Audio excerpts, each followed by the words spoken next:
Hi everyone and welcome to Homerino Collectibles, where today we're going to be taking a look at the Battle Damaged Spider-Man figure from the Spider-Man movie, the first one. And I still feel that it is the best Spider-Man movie costume. And so I definitely wanted to track down a couple of figures. So there's this one, and then also this super articulated version from the second movie that I really wanted to pick up. So I will be doing a review for that figure as well. So as for this guy, as you can see, he has definitely been clipped by a crap ton of bike messengers. This guy is beaten up to shreds. Now, I think you could get this guy on his own, and you could also pick it up as part of a 2-pack with the Green Goblin. And this, Hasbro, is what a battle damaged figure looks like. Not like your recent Iron Man that you put out, which you just changed a couple of little panels and then just, like, you know, sprayed a little bit black on there. In Civil War, Iron Man got torn to shreds. His suit was absolutely wrecked at the end of that film. And then that's what they give us for a battle damaged Iron Man as part of that 3-pack.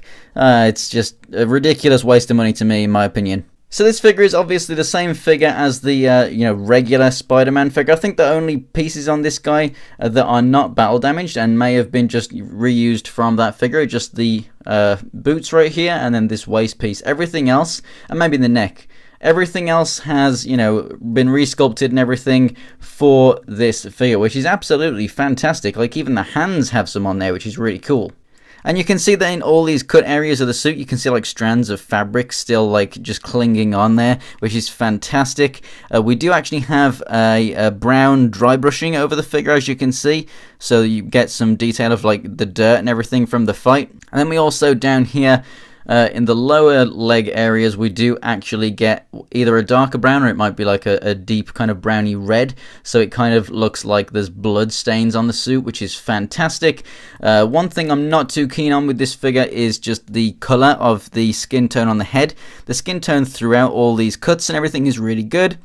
It does not match up with the head. The head is much greener or much yellower. It's really, really strange. He looks like he's actually dead, like he's lost all of his color, or maybe like he's feeling really, really ill or something. I do not like the skin tone that much. As for the rest of the figure, the silver line work is painted pretty cleanly across the entire thing, except for the forearms. So here you can see that they don't really match up with those lines incredibly well, but everywhere else it's done pretty neatly. And they are all raised, and then we have this awesome texturing, which is why I really, really do love this Spider-Man and then the Spider-Man 2 figures, because not only were they really, really articulated, but there's so much detail in the suit here. It's fantastic. So as for the articulation, then the head looks left and right, basically turns at the neck.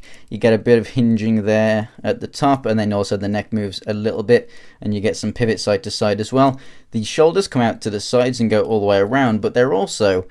It's as if they're attached by like a spring or like a piece of bungee cord or something, but they actually come out of the sockets a little bit, which enables you to actually move them a little bit more. They move around in the sockets a little bit. I don't really think you could class it as like a butterfly joint because it does spring back, but it's an interesting way of connecting those. So the bicep cut, not all that great, but they did change it for these figures where it's a cup around the shoulder, which looks much better, but at least it does its job. Double jointed elbows, we have a rotation here at the forearm, and then we have a hinge here at the wrist, and then these two middle fingers are individually articulated over here so that you can get him into the web slinging pose, but then you can also obviously still get him in the wall crawling pose by just having the fingers flat out there, which I do really like.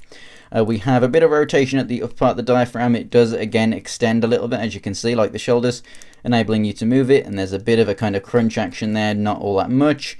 And then we have a rotation at the waist. That articulation is much better at this figure, which we will be looking at a later date. The hips, the legs go forward and back and out to the side. Rotation at the thigh, double jointed knee, rotation at the upper part of the boot, and the feet go up and down. We have some ankle pivot right there, and we also have a toe hinge. So this figure, my particular one, is really loose, and so is my other one over there. And looking at a lot of eBay listings when I was looking for a decent price for these guys, I did find that almost every single one said that they were loose.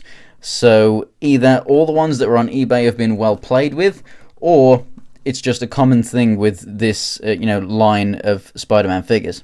As for size comparison, he stands just under 6.5 inches tall, so it's a little bit smaller than Peter Spidey and a little bit bigger than the Miles Morales Spidey right there. So overall, I definitely do recommend this figure. I think it looks absolutely fantastic. The articulation is great. Mine is very loose, but albeit that could be just my figure. It might not be like it on all of them. If you can get it for a decent price, I definitely recommend it. The detail alone just makes it look fantastic, and I absolutely adore this style of suit. So if you like the original Spider-Man movies, you will definitely like this figure. So thanks for watching, guys. If you enjoyed the video, go ahead and give it a like, and if you want to see more pictures of anything from my collection, check out my Instagram. It's Homerino123, and the link is in the description below. And for more technically Marvel Legends reviews, go ahead and subscribe. So thanks for watching, guys, and I'll see you next time.